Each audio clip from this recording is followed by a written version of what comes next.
كتاب الله وخير الهدي محمد صلى الله عليه وسلم وشر الأمور محدثاتها وكل محدثة بدعة وكل بدعة ضلالة وكل ضلالة في النار. وبعد أعوذ بالله من الشيطان الرجيم. يا أيها الذين آمنوا اتقوا الله حق تقاته ولا تموتن إلا وأنتم مسلمون. يا أيها الناس اتقوا ربكم الذي خلقكم من نفس واحدة وخلق منها زوجها وبث منهما رجالا كثيرا ونساء واتقوا الله الذي تساءلون به والأرحام إن الله كان عليكم رقيبا. يا أيها الذين آمنوا اتقوا الله وقولوا قولا سديدا يصلح لكم أعمالكم ويغفر لكم ذنوبكم ومن يطع الله ورسوله فقد فاز فوزا عظيما. ثم أما بعد فإن خير الحديث كتاب الله وخير الهدي محمد صلى الله عليه وسلم وشر الأمور محدثاتها وكل محدثة بدعة وكل بدعة ضلالة وكل ضلالة في النار. وبعد السلام عليكم ورحمة الله وبركاته. اللہ رب العزت قرآن مجید میں فرمائے یا ایھا الناس اعبدوا ربکم الذی خلقکم والذین من قبلکم لعلکم تتقون. اے لوگوں، اللہ تعالیٰ کی عبادت اور اس کی بندگی کرو جس نے تم کو بھی پیدا کیا اور تم سے پچھلے جو بھی زمین پر آئے ان کا خالق اور مالک وہی ایک ہی ہے، پروردگار. یہ آیت کا تناسب نکاح کے دن اس بہت بڑا تناسب اور قریب معنی ہے. خوشی ہوتی ہے انسان کو جس وقت نکاح کا پیغام آتا ہے یا نکاح اس کی زندگی میں ہوتا ہے یا نکاح کی تقریب میں کوئی شریک ہونے کے لیے آتی ہے. مسرت اور خوشی ایمان والوں کی چند چیزوں سے اللہ تعالیٰ نے اس کو جڑا کر رکھا ہے. زیادہ لوگ خوش ہو جاتے ہیں اور حقیقی خوشی کا سبب اور وجہ وہ لوگ اس سے قاصر رہتے ہیں، سمجھ نہیں پاتے.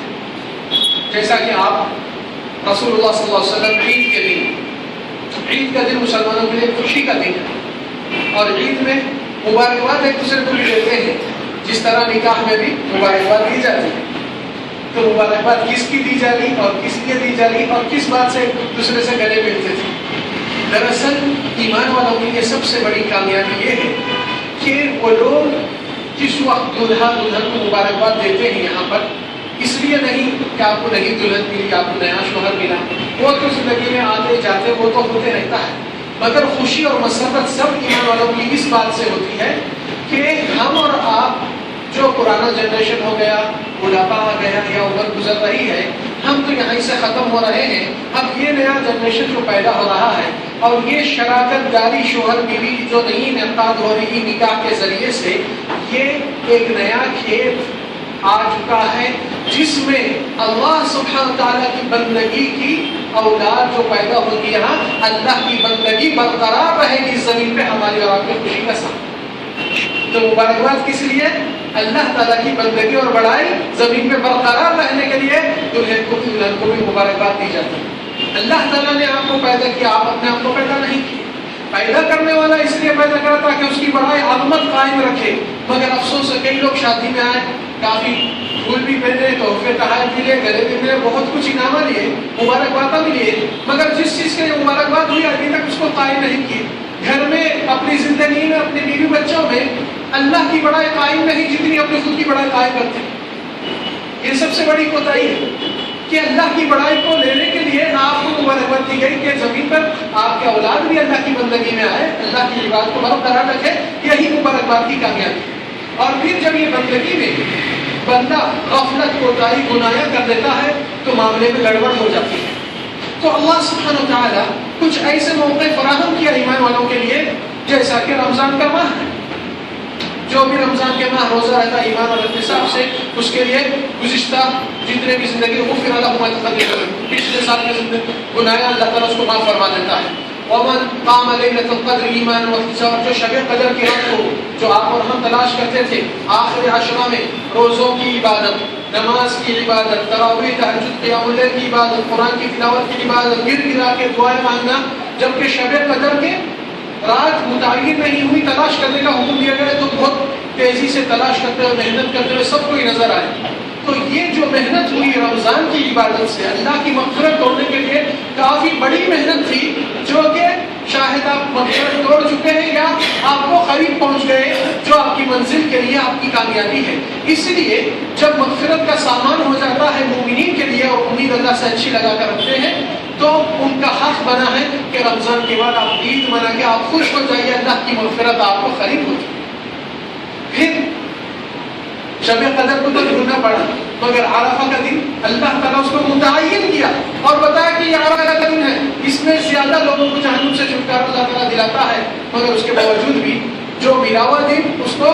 محنت اور زور اور اچھے اہتمام سے زیادہ لوگ نہیں کر پاتے، اللہ بہت کم۔ یہ افسوس کی بات ہے، مگر اس دن بھی اور اس سے پہلے بھی جو دن حاجیوں کے لیے گزرتے ہیں مناسک سے، ان کے لیے بھی مغفرت کا سامان ہوتا ہے، تو دوسرے دن عید کرنے کی خوشی آپ کا حق۔ تو خوشی کس سے جڑے ہوئی ہے؟ اللہ تعالیٰ کی بندگی اور اللہ کی مغفرت سے۔ یہ ایمان والوں کی خوشی اور مسرت کی بات ہے۔ دنیا کے اندر کپڑے، ساز و سامان آتے جاتے رہتے ہیں، مگر یہ زائل چیزوں کے اوپر کبھی ایمان والا خوش نہیں۔ اس لیے رسول اللہ صلی اللہ علیہ وسلم جس وقت جنگ تبوک میں آپ گئے تھے اور واپس آئے تو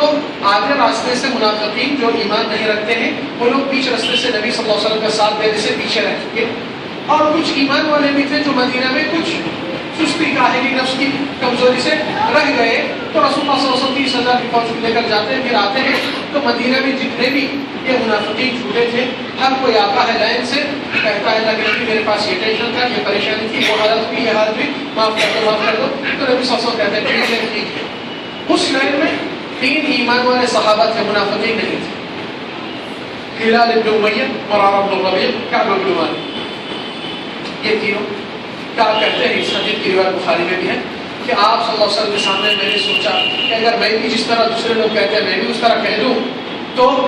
آج اللہ کے نبی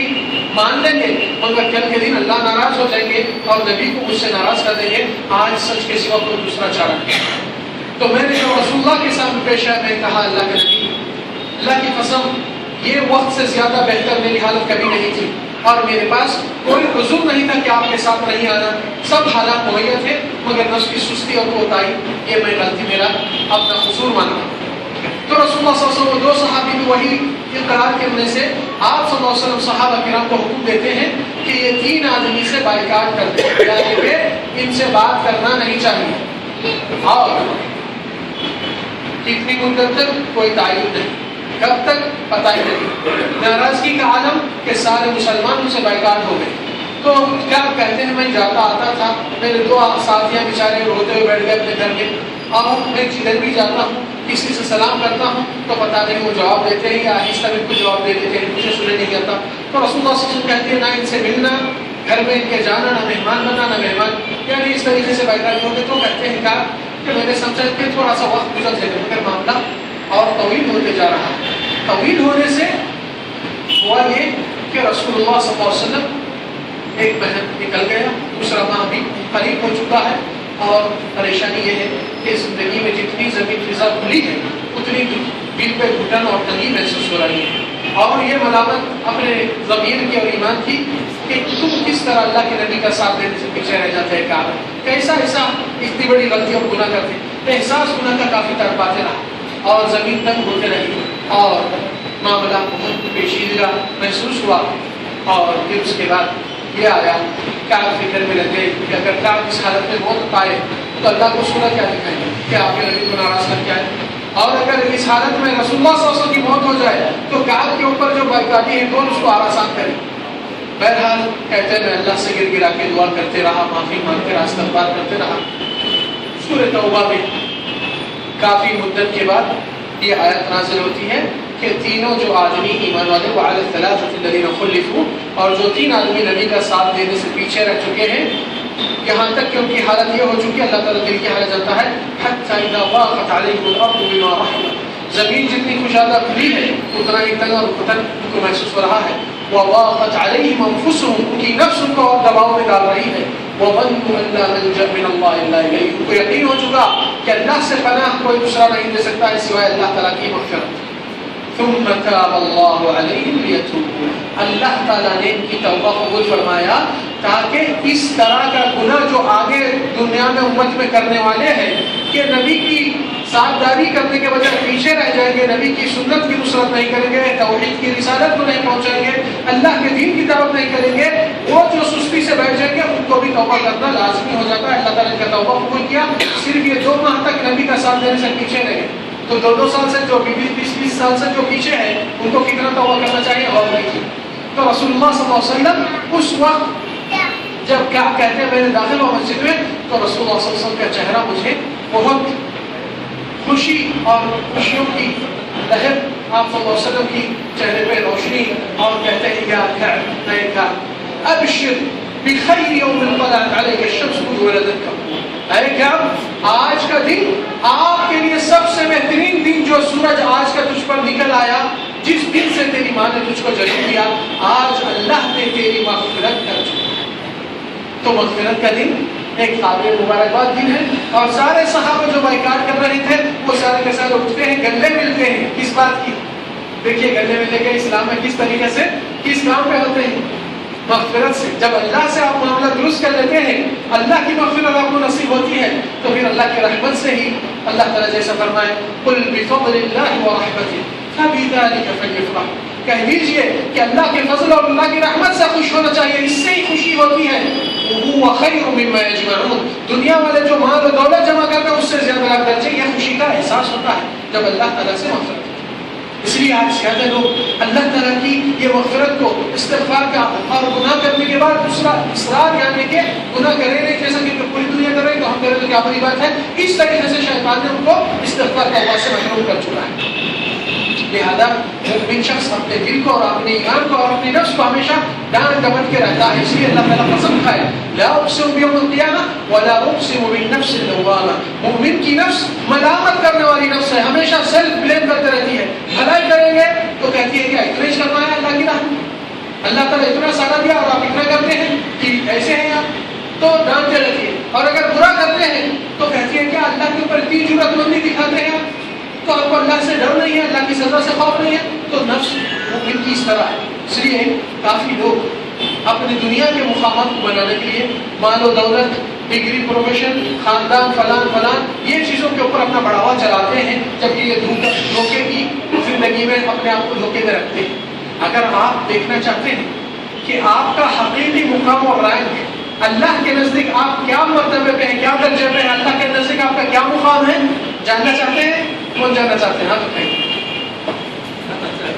ہم جاننا چاہتے ہیں اپنا مقام اللہ کے نزدیک کیا ہے؟ تو آپ لوگ سے ایک سوال آ رہا ہے، اس میں جو آپ کو جواب ملے گا کہ اللہ تعالیٰ کو آپ نے کیا مقام دیا اپنے دل میں، وہ دیکھیے آپ کو اللہ کے نزدیک آپ کا مقام مل جائے۔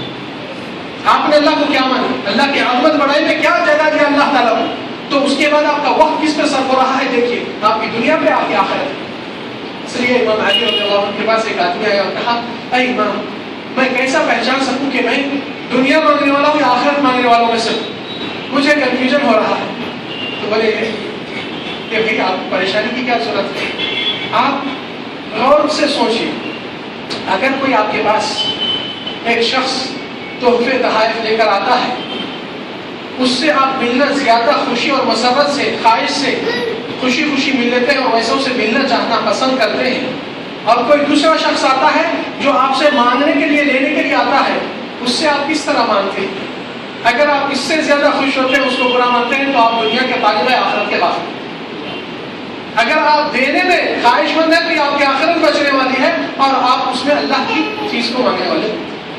تو کافی لوگ اپنی دنیا کے اندر اپنا فیصلہ نہیں بنا سکتے، اپنا مقام اللہ کے نزدیک نہیں پرکھ سکتے، اور اس کا محاسبہ بھی نہیں کرتے افسوس۔ تو آج یہ چیز کو زیادہ لوگ تھوڑا سا احساس کر لیں کہ اللہ سبحانہ وتعالیٰ کی مہربانی اور اس کی بڑائی کے لیے اس نے پیدا کیا، مگر ہم اپنی بڑائی میں ہی مصروف رہے، یہ اس سے بڑی غفلت اور کیا ہو سکتی ہے، اور اس سے بڑی کوتاہی اور کیا ہو سکتی ہے کہ گناہ کرتے ہوئے احساس ہی نہیں ہو رہا کہ گناہ ہے، تو توبہ کب نصیب ہو۔ یہ بہت بڑی اہمیت کی بات ہے، تاکہ لوگ اس چیز سے زندہ رہیں گے تو عبادت کا بھی مزہ اور لطف آپ کے سامنے آپ کے دل کو احساس دیتا ہے، اور آپ کے اندر اپنی ایمان کی دولت کا قدر کرنا جاننا سیکھ جاتے ہیں۔ چلے اور ایک آج کل کے وقت میں آپ اور ہم دیکھتے ہیں کہ رب العالمین کی طرف نماز میں جب آتے ہیں، ٹھہرتے ہیں، رکوع ہوتا ہے، کمر جھکتی ہے، سجدے میں اترتے ہیں، گھٹنے ٹکاتے ہیں، پیشانی جھکتی ہے، اور جسم کے اعضاء پورے اللہ کی طرف متوجہ ہوتے. اور عجیب بات یہ ہے کہ سارے اعضاء جوارح اللہ کی بندگی میں اتر چکے ہیں، مگر ایک دل اور ایک دماغ دنیا کی غفلت میں منصرف ہے. کیوں بھائی؟ آپ کا دل دماغ اللہ کا بندہ نہیں، اس کو بندگی میں کیوں نہیں جھکا؟ جسم کی حرکت بے شک وہ تو مطلوب ہے، نماز میں وہ چیز ارکان ہے، واجبات ہے، ادا کرنا ہے، مگر دراصل کوسے دل سے آپ دعا یا نماز پڑھ رہے ہیں. سوال یہ خود پلٹ کے آپ کو ریفلیکٹ کرنا ہے. کافی لوگ نماز پڑھتے ہیں مگر ایک چیز کا بہت خطرہ ہوتا ہے. خطرہ کیا ہے؟ اس کی مثال دے کر معنی آپ کو قریب کر دیتا ہوں. سوچئے کہ آپ اچانک کچھ حادثے یا ایکسیڈنٹ، آپ کی والدہ یا آپ کی بیٹی، آپ کی بہن یا آپ کی بیوی اس حادثے میں شکار ہو گئی اور اس کو ایمرجنسی آپریشن کرنا پڑ رہا ہے. ڈاکٹر بول رہے ہیں اس کو دیر نہیں کرے، جان کا دھوکہ ہو سکتا ہے، تو آپریشن کے لیے 5 لاکھ کی ضرورت ہے. آپ کے پاس ایک 2-3 لاکھ ہے مگر 2 لاکھ کی کمی ہو رہی تو فوراً کس کے پاس ہے؟ آپ ایک امید لے کر ایک دوست جو پرانے تعلقات تھے پہلے مگر بیچ میں ڈسکنیکٹ ہو گئے، پہنچ کر کہتے ہیں تھوڑی سی مدد کیجیے، میرے پاس ارجنٹ ایسا میٹر ہے. اگر وہ شخص کہتے ہیں نہیں آپ 2 لاکھ ہو رہے ہیں، میں آپ کو 10 لاکھ نہیں دیتے ہیں، آپ خوشی خوشی لے لیجیے، جلدی کریے، خیریت کی خبر سنائیے، تو آپ اطمینان سے لے لیتے ہیں اور ادا کرتے ہیں اور اس شخص کے ممنون و مشکور رہتے ہیں، ہے نا؟ اور یہ شخص کی عزت اور قدر ہمیشہ کرتے رہیں گے. اور اس شخص کو اگر کچھ تکلیف ہو جائے آپ دل سے دعا دیں گے کہ اللہ ایسے نیک انسان کو تکلیف سے بچا لے. اور کہیں بھی وہ گھر میں آئے یا کہیں بھی ملے آپ اس کو بہت عزت سے استقبال کریں گے، خلوص سے اس سے ملاقات کریں گے، احترام اس کی عزت زندگی بھر دیتے رہیں گے، کیونکہ آپ کے برے وقت میں اس نے اچھا ساتھ دیا. اور اگر وہ شخص اس طریقے کا سلوک نہیں دیا ہے کہ آپ لے لو جو چاہے 2 سے کیا 10 دے دوں گا، وہ نہیں، وہ کہتا ہے اچھا اتنے سالوں کے بعد یاد ہے تو یہ مطلب سے آیا تو تم مطلبی کام سے پہنچے، ٹھیک ہے دے دے گا، مطلب اٹھا کے دیکھتا. آپ کی عزت نفس کہتی ہے کہ ایسا پھینک کے دینے میں گرا کر دے رہا ہے، حقارت سے دے رہا ہے، تو آپ کہتے ہیں نہیں اگر دے دینا ہے تو پرانے رکھ لیجیے، میں کیسے بھی اللہ والی بندوبست کر لوں. آپ اپنے آپ کو دنیا میں بندے ہوتے ہوئے بھی اپنی نفس کی ایک عزت کو برقرار رکھتے ہوئے آپ ویسی حالت میں نہیں لینا پسند کرتے ہیں. صحیح ہے؟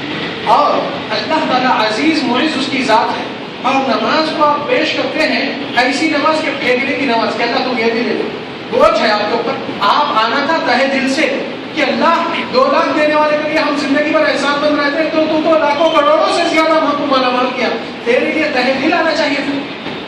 مگر آج کتنے لوگ نماز میں پوری جسم کی حرکت، نماز کی عبادتوں کی ارکان واجبات ہوتی ہے جسمانی، مگر دل کی کیفیت کیا ہے؟ بہت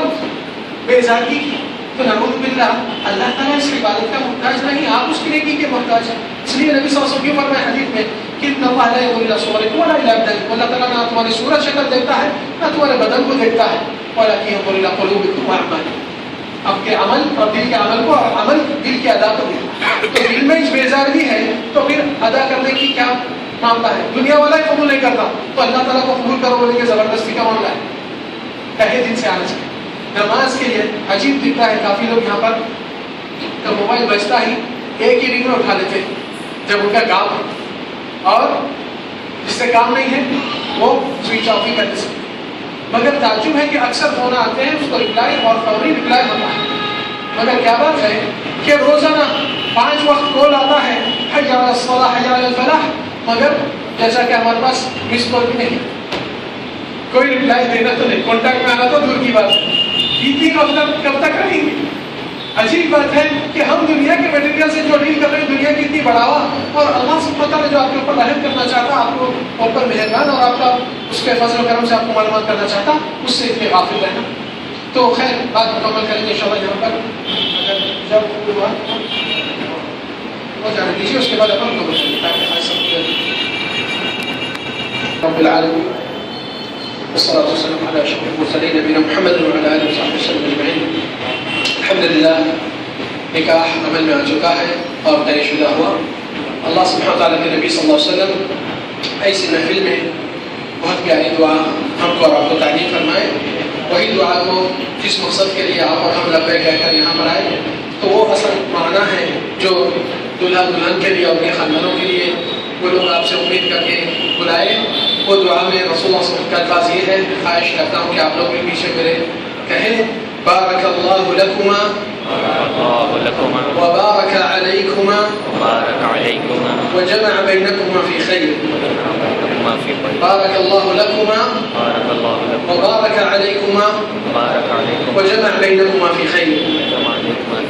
یہ نبی صلی اللہ علیہ وسلم کے پیارے الفاظ ہیں جو نکاح کے وقت دلہے کو یا دلہن کو دیے جاتے ہیں. اس کے بعد عرف میں جو مبارک ہو، نکاح مبارک ہو، وہ یاد دلانا بھی کہنا بھی کوئی حرج نہیں، مگر اصل الفاظ جو سنت میں آئے، سنت کا اجر بھی، سنت کو زندہ کرنا بھی، اور سب سے زیادہ برکت حصول ہونا بھی یہی دعائوں سے ہو سکتی ہے. اس سے بڑھ کے کسی کے دعائیں نہیں آ سکتی. نمبر 2 کہ زندگی میں مبارکباد کا مقصد کس لیے دیا جاتا ہے وہ بھی پہلے سے ہی بتایا گیا تھا. اب صرف 2 باتیں ہیں جس کے ساتھ انشاءاللہ ہم اس ہدایت کو سب کے لیے اور ہمارے بھائیوں کے لیے بھی، کیونکہ نکاح ایک شرعی رشتہ ہوتا ہے، اس کو میسر اور آسان کرنے کا حکم دیا گیا ہے. معاشرہ ایک اسلامی طور طریقے سے بالکل دور ہو رہا ہے اور دنیا پرستی میں اپنی منمانی اور اپنی ظلم و زیادتی کرتے ہوئے اس نکاحوں کے اندر کافی غیر ضروری لوگ ایک دوسرے پر جہیز، گھوڑے جوڑے کا رقم، مختلف چیزیں بچی والوں پہ ڈالتے ہیں، جبکہ شرعی حکم یہ ہے کہ بچی والوں کے اوپر کوئی خرچے کا معاملہ نہیں ہونا چاہیے تھا. اور یہی چیز میں مجھے بہت خوشی اور مسرت ہوئی جب مجھے یہ پیغام آیا، یہ دعوت نامہ، اور اس کے نیچے ہی لکھا گیا ہے کہ اسلام میں مہر دینا حرام ہے. میرے کو پورا رخا ایک طرف اور یہ جملہ ایک طرف نظر آیا، کیونکہ آج عملی طور سے یہ پیغام دینے والے کم ہیں اور اس پیغام کو مٹانے والے بہت زیادہ ہیں. کیسا؟ آپ بولیں گے ہم تو ایسا نہیں کریں نکاح یا ویسا نہیں، مگر کتنے نکاحوں میں آپ اور ہم شرکت جا کے مبارکباد دے کے تحفے تحائف دے کے، جبکہ اس نکاح کے اندر ظلم اور زیادتی ہو رہی تھی بچی والوں کے ساتھ، یا ان کے والدین کو قرضے میں ڈال رہا تھا، مٹی اور اللہ سے جنگ کرنے کی نوبت آتی تھی، یا بچیوں کی زندگی تباہ برباد ہو رہی تھی، اس کے اندر حصے دار کون ہے؟ یہ اسلام کے اعمال کو، نبی صلی اللہ علیہ وسلم کی سنت کو ہر معاملے میں یہ امت کا فرض ہے کہ آپ رسول اللہ صلی اللہ علیہ وسلم کی اتباع، صرف نماز نبی کے طریقے سے، آپ صلی اللہ علیہ وسلم کی روزے نبی کے طریقے سے، لیلۃ القدر، تہجد، حج، عمرہ نبی کے طریقے سے، ہر چیز میں آپ نبی کو امامت میں رکھے. جہیز کے معاملے میں نبی کو امامت سے کیوں ہٹائے؟ یہ عجیب دکھتا ہے کہ ہر معاملے میں نبی کی امامت کے پیچھے چلتے ہیں، اور جب معاملہ آتا ہے نکاح اور شرعی امور کے اندر، اس چیز میں آپ کی من پسند خواہشات، خیالات کے پیچھے شیطان بہکا دیتا ہے، پھر کہتے ہیں آپ کا ایمان ہے. تو رسول اللہ کی امامت کیوں ہٹائی گئی؟ آپ رسول اللہ صلی اللہ علیہ وسلم کی پیروی کرنا چاہیے تو ہر چیز میں کرنا چاہیے. جب نبی صلی اللہ علیہ وسلم آپ کے پسندیدہ ہے اور آپ ان سے زیادہ کسی کی محبت نہیں رکھتے ہیں، تو پھر آپ کا فرض بنتا ہے کہ آپ صلی اللہ علیہ وسلم کی اتباع، چاہے وہ اتباع دل کو لگے یا نہ لگے. یہ سچا ایمان کا تقاضا ہے. چلے، اور اس کے بعد کہ اکثر بیشتر یہ رائج امور کو جو شادیوں میں اسراف اور فضول چیزیں ہوتے ہیں، اور لوگوں کے اندر ایک بڑی اسراف کے اندر فخر ہوتا ہے کہ کھانے کے اندر اتنے آئٹم ہے اتنے آئٹم. رسول اللہ صلی اللہ علیہ وسلم کی سنت کبھی وہ آئٹم کو نہیں دیکھی، نہ کبھی یہ آئٹم کو دیکھی. رسول اللہ صلی اللہ علیہ وسلم کے نکاح میں بھی کبھی دہی روٹی بھی معاملہ چل گیا تھا، میٹھا ہے. اور ایسا بھی نہیں تھا کہ رسول اللہ صلی اللہ علیہ وسلم کی نکاح صرف یعنی بڑے پیمانے پہ ہوئی یا بکرے کاٹے گئے تو جب معیاری نکاح ہوتا ہے تو معیاری نہیں تھا. رسول اللہ صلی اللہ علیہ وسلم حکم بھی دیے، کر کے بھی بتائے کہ نکاح کو آسان رکھو، نکاح کے اسباب آسان رکھو، مگر زنا اور برائی کے راستے تنگ اور ٹائٹ کرو. آج کتنے گھروں میں موبائلوں سے، میسیجوں سے، انٹرنیٹ سے، فیس بک سے کتنے فساد اور کتنے خرابیاں اور وہ راستے کو برائی کا کھولا جاتا ہے، اور نکاح کے راستے کو بہت سے بڑے شرائط، بہت سے بڑے امور کرتے ہوئے امت کو پیچھے کرتے ہیں، اور نبی کی سنت کو پیچھے کرتے ہوئے اسلام کے شرائط کو مٹاتے ہیں. اس میں اگر ہم حصے دار نہیں بن رہے ہیں تو کم سے کم دیکھ کر خاموشی بیٹھنا، اس میں آپ حصے داری لے سکتے ہیں. اگر آپ کی بات بولیں گے تھوڑی دیر کے لیے تکلیف ہو سکتی ہے وہاں، مگر آپ کی نجات کے لیے ایک اہم سامان بن سکتا ہے. تو کہنے کا مقصد بھائیو کہ اللہ سبحانہ وتعالیٰ اس نکاح کے رشتے کو اس کی بڑائی اور اس کی وحدانیت کے لیے قائم کیا، اور اس نکاح کے اندر سب سے بڑا پیغام اور سب سے بڑی خوشی ایمان والوں کے لیے کہ رسول اللہ صلی اللہ علیہ وسلم سے جب پوچھا گیا اے اللہ کے نبی سب سے زیادہ لوگوں کو جہنم میں کیا چیز رسیدہ کرتی ہے، تو آپ صلی اللہ علیہ وسلم فرمائیں کہ انسان کی زبان اور انسان کی شرم کا، الفم والفرج، اور جب انسان نکاح کر لیتا ہے تو اپنی ایک جہنم کے دروازے سے بند کرنے کے حفاظت کر لیتا ہے، تو زبان کی دوسرے حصے کو بھی سنبھالتے ہوئے اپنے آپ کو جہنم کا دروازہ بند رکھنا چاہیے۔ تو اس لیے ایک عالم دین کے پاس ایک نوجوان لڑکا جو تابعین کے زمانے میں ہوا تھا، وہ شیخ کے پاس ہر درس میں 10 سال سے ملازمت کرتا ہے اور ایک درس ناغہ نہیں۔ ایک دن 10 سال کے بعد ایک دن ناغہ ہوا اور دوسرے دن آ کر شیخ صاحب سے کہہ رہا ہے، شیخ اللہ تعالیٰ کی رحمت سے فضل و کرم سے مجھے کل پہلا بیٹا پیدا ہوا ہے، آپ مجھے اس بات کے کہ میں کل نہیں آ سکا تھا آپ کے ہفتے میں کیونکہ پہلا بیٹا اللہ تعالیٰ نے مجھے نوازا ہے، میں آپ سے آج پوچھنے آیا کہ میرے بیٹی کی تربیت کس طرح کروں، میری بچے کی تربیت کس طرح کروں؟ تو شیخ دیکھ کر بولے بیٹا آپ کافی لیٹ آ چکے۔ تو کہتا ہے شیخ وہ ایک دن کی بھی اس کی زندگی نہیں ہے، کل ہی پیدا ہوا، آج آپ کے پاس حاضر ہوا، تو آپ ہدایت دیجیے اس کی تربیت کس طرح کریں گے؟ تو شیخ بولے بیٹا کافی لیٹ ہو چکی ہے تو پریشان نہ شیخ وہ 1 سال کا بھی نہیں، 1 مہینے کا بھی نہیں، 1 ہفتے کا بھی نہیں، ایک ہی دن کا ہے۔ تو شیخ وہی کہتے ہیں کہ بیٹا تم کافی لیٹ ہو چکی ہے۔ تو کہتا ہے شیخ کیسا لیٹ ہوا؟ تو شیخ صاحب کہتے ہیں بیٹا